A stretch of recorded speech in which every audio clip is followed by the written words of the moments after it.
മാന്യപ്രേക്ഷകർക്ക് നമസ്കാരം. PC George നമ്മുടെ കേരളത്തിലെ സകല ജിഹാദികളെയും വെല്ലുവിളിച്ചുകൊണ്ട് രംഗത്തെത്തിയിട്ടുണ്ട്. ജിഹാദികളെ മാത്രമല്ല, ജിഹാദികളെ പിന്തുണക്കുന്ന സകലരെയും അദ്ദേഹം വെല്ലുവിളിച്ചിട്ടുണ്ട്. മാത്രമല്ല, നമ്മുടെ കേരളത്തിലെ പ്രധാനപ്പെട്ട പാർട്ടികളായിട്ടുള്ള ഇടതു വലത്, അതായത് കോൺഗ്രസിനെയും മുസ്ലിം ലീഗിനെയും കമ്മ്യൂണിസ്റ്റ് പാർട്ടിയെയും സകലതിനെയും അദ്ദേഹം വെല്ലുവിളിച്ചുകൊണ്ട് രംഗത്തെത്തിയിട്ടുണ്ട്. ഈ വെല്ലുവിളിച്ചുകൊണ്ട് തന്റെ ഫേസ്ബുക്കിലൂടെ കേരള പൊതുസമൂഹത്തിലേക്ക് പ്രധാനപ്പെട്ട കുറച്ച് വിഷയങ്ങൾ അദ്ദേഹം മുന്നോട്ട് വെക്കുന്നുണ്ട്. ഇത് ഓരോ മലയാളിയും ഗൗരവത്തിൽ മനസ്സിലാക്കി അതിനെക്കുറിച്ച് ചിന്തിക്കുക തന്നെ ചെയ്യണം. അദ്ദേഹം തന്റെ ഫേസ്ബുക്കിലൂടെ വെല്ലുവിളിച്ചത് ഞാനൊന്ന് വായിച്ചു കേൾപ്പിക്കാം. ഇക്കഴിഞ്ഞ 2 വർഷ കാലയളവിൽ കള്ളക്കേസിൽ പെടുത്തിയും ചില സത്യങ്ങൾ പറഞ്ഞതിന്റെ പേരിൽ ആരെയൊക്കെയോ പ്രീതിപ്പെടുത്താനുമായി എന്നെ 3 തവണ അറസ്റ്റ് ചെയ്തു. ഓരോ അറസ്റ്റ് നടന്നപ്പോഴും അതിനെ സ്വാഗതം ചെയ്യാനും അറസ്റ്റ് വൈകിയപ്പോൾ അറസ്റ്റിനു വേണ്ടി മുറവിളി കൂട്ടാനും അന്തിച്ചർച്ച നടത്തി എന്നെ തീർത്തു കളയാനും ഇടതു വലത് രാഷ്ട്രീയക്കാരും കുറച്ച് മാധ്യമങ്ങളും കുറച്ച് സ്വയം പ്രഖ്യാപിത സാംസ്കാരിക നേതാക്കളും ഉണ്ടായിരുന്നു. കല്ലറങ്ങാട്ടു പിതാവിനെതിരെ കൊലവിളി നടത്താനും ഇവരെല്ലാം മുൻപിൽ ഉണ്ടായിരുന്നു. നിരോധിത സംഘടനയായ പോപ്പുലർ ഫ്രണ്ടിന്റെ രാഷ്ട്രീയ മുഖമായ SDPI ദേശീയ നേതാവിനെ കള്ളപ്പണ കേസിൽ അറസ്റ്റ് ചെയ്തപ്പോൾ ഇവരെ ആരെയും മഷിയിട്ട് നോക്കിയിട്ട് ഞാൻ കണ്ടില്ല. ജിഹാദിനു വേണ്ടി നിലകൊള്ളുന്നതെന്ന പ്രഖ്യാപിത ലക്ഷ്യമുള്ള ദേശദ്രോഹ പ്രവർത്തനം നടത്തിയ ആളെ അറസ്റ്റ് ചെയ്തതിനെ സ്വാഗതം ചെയ്ത് ഒരു ഫേസ്ബുക്ക് പോസ്റ്റ് ഇടാൻ പോലും കേരളത്തിലെ ഇടതു വലത് രാഷ്ട്രീയക്കാർക്ക് മടി. വഖഫ് ഭേദഗതിക്കെതിരെ പ്രമേയം പാസാക്കിയവർ മലയാളി പെൺകുട്ടി ഹമാസ് ആക്രമണത്തിൽ കൊല്ലപ്പെട്ടപ്പോൾ ആദരാഞ്ജലികൾ അർപ്പിക്കാൻ മടിച്ചവർ, ഹമാസിനെ വെള്ളപൂശുന്നവർ, ഇവരിൽ നിന്നൊക്കെ ഇതിൽ കൂടുതൽ ഒന്നും പ്രതീക്ഷിക്കേണ്ട എന്നറിയാം. എന്നാലും കേരളത്തിലെ കോൺഗ്രസ്, കമ്മ്യൂണിസ്റ്റ്, കേരള കോൺഗ്രസ്, ലീഗ് നേതാക്കളെ ഞാൻ വെല്ലുവിളിക്കുന്നു. നിങ്ങൾക്ക് പരസ്യമായി ഫൈസിയുടെ അറസ്റ്റിനെ സ്വാഗതം ചെയ്യുവാൻ തന്റെ ഇടമുണ്ടോ? ഞാൻ പരസ്യമായി SDPI കൊടി പിടിക്കുകയും അവരുടെ ലക്ഷ്യം മനസ്സിലാക്കിയപ്പോൾ തന്റെ ഇടത്തോടെ പരസ്യമായി അവരെ തള്ളി പറഞ്ഞിട്ടുമുണ്ട്. എത്ര രാഷ്ട്രീയക്കാർ ആ തന്റെ ഇടം കാണിക്കുമെന്നറിയാൻ ആഗ്രഹമുണ്ട്. ഇവിടെ കേരളത്തില് വളരെ പ്രസക്തമായിട്ടുള്ളൊരു ചോദ്യവും കൃത്യമായൊരു വെല്ലുവിളിയുമാണ് PC ജോർജ് നടത്തിയിട്ടുള്ളത്. നമുക്കറിയാം, അദ്ദേഹം നടത്തിയ ഒരു പരാമർശവുമായി ബന്ധപ്പെട്ട് ആ ഒരു പരാമർശം തെറ്റാണ് എന്ന് അദ്ദേഹം തന്നെ അംഗീകരിച്ചതാണ്. അതിന് നമ്മുടെ കേരളത്തിലെ ഒരു പാർട്ടികൾ പോലും അംഗീകരിക്കുന്നുമില്ല എന്നുള്ളതും യാഥാർത്ഥ്യമാണ്. സകലരും തിരിച്ചറിയേണ്ടതാണ്. അദ്ദേഹം ഈ സമയത്ത് മുന്നോട്ട് വെച്ച ചോദ്യം വളരെ പ്രസക്തമാണ്. അദ്ദേഹത്തിനെതിരെ ഒരുപാട് ഉറഞ്ഞു തുള്ളിയ ആളുകളൊക്കെ ഇപ്പോ എവിടെയാണ് എന്നാ അവര് ചോദിക്കുന്നത്. അദ്ദേഹം ചോദിക്കുന്നത് അതൊരു പ്രസക്തമായ ചോദ്യമല്ലേ?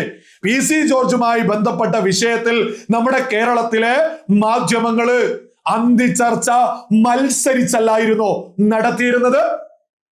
എന്നാൽ SDPIയുടെ നേതാവ്, ദേശീയ അധ്യക്ഷനെ അറസ്റ്റ് ചെയ്തിട്ട് എന്തുകൊണ്ടാ നമ്മുടെ കേരളത്തിലെ ബഹുഭൂരിപക്ഷം മാധ്യമങ്ങളും അന്തിച്ചർച്ച മത്സരിച്ച് നടത്താത്തത്?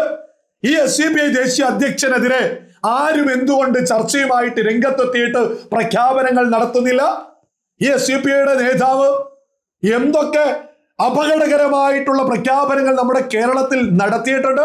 നമ്മൾ തന്നെ ഈ ഒരു വിഷയം ചർച്ച ചെയ്തിട്ടുണ്ട്. സകല ആളുകളും ഗൗരവത്തിൽ തിരിച്ചറിയേണ്ടതാണ്. SDPIയുടെ ദേശീയ അധ്യക്ഷനെ അറസ്റ്റ് ചെയ്തിട്ട് ആ അറസ്റ്റിനെ സ്വാഗതം ചെയ്ത് നമ്മുടെ കേരളത്തിലെ എത്ര പാർട്ടികൾ രംഗത്ത് വന്നു? ബോധമുള്ളവർ ചിന്തിക്കേണ്ടതാ. ഇനി PC ജോർജ് നടത്തിയതിനേക്കാൾ മോശമായിട്ടുള്ള പരാമർശം മുക്കം ഒമർ ഫൈസി ഹിന്ദു ദേവീ ദേവന്മാർക്കെതിരെ നടത്തിയിട്ട് ആ മുക്കം ഉമർ ഫൈസിക്കെതിരെ എന്തുകൊണ്ട് നമ്മുടെ കേരളത്തിൽ പ്രമുഖ മാധ്യമങ്ങൾ മത്സരിച്ച് അന്തിച്ചർച്ച നടത്തിയില്ല? മറ്റൊരു മതപണ്ഡിതന് യേശു ക്രിസ്തുവിൻ പിഴച്ചുപറ്റതാണെന്ന് വിളിച്ചു പറഞ്ഞിട്ടില്ലേ? ആ മതപണ്ഡിതനെ അറസ്റ്റ് ചെയ്താൽ ഇവിടെ ആരും ഉറഞ്ഞു തുള്ളിയിട്ടില്ല. അപ്പൊ PC ജോർജിനെതിരെ മാത്രം ഇവിടെ ഉറഞ്ഞു തുള്ളിയത് എന്തുകൊണ്ട്? ഇവർക്കെതിരെ PC ജോർജിനെതിരെ പരാതി കൊടുത്തതൊന്നും അവരുടെ മതേതരത്വമാണെന്ന് നമുക്കൊരിക്കലും അംഗീകരിക്കാൻ സാധിക്കില്ല. കാരണം എന്താ? ഇതേ പരാതി കൊടുത്ത ആളുകള് മറ്റു മതങ്ങളെ അപമാനിച്ചതിനെതിരെ പരാതി കൊടുത്തിട്ടില്ല. മുസ്ലിം ലീഗാണ് PC ജോർജിനെതിരെ പരാതി കൊടുത്തത്. ഇതേ മുസ്ലിം ലീഗ് മുക്കം ഉമർ ഫൈസിക്കെതിരെ പരാതിയോ മുക്കം ഉമർ ഫൈസി അറസ്റ്റ് ചെയ്യാൻ പോലീസ് സ്റ്റേഷനിലേക്ക് മാർച്ചോ നടത്തിയിട്ടില്ല. ഇതൊക്കെ കേരളത്തിലെ ബോധമുള്ള ഓരോ ആളുകളും ഗൗരവത്തിൽ ചിന്തിക്കേണ്ടതാ. PC ജോർജ് നമ്മുടെ കേരള പൊതുസമൂഹത്തിലേക്ക് വെച്ചിട്ടുള്ളത് വളരെ വലിയൊരു കൃത്യമായിട്ടുള്ള ഒരു വെല്ലുവിളി തന്നെയാ. ഇവിടെയുള്ള പ്രധാനപ്പെട്ട പാർട്ടികളോടാ അദ്ദേഹം നടത്തിയിട്ടുള്ളത്. നിങ്ങൾ SDPI നേതാവിന്റെ അറസ്റ്റിനെ സ്വാഗതം ചെയ്യുന്നുണ്ടോ?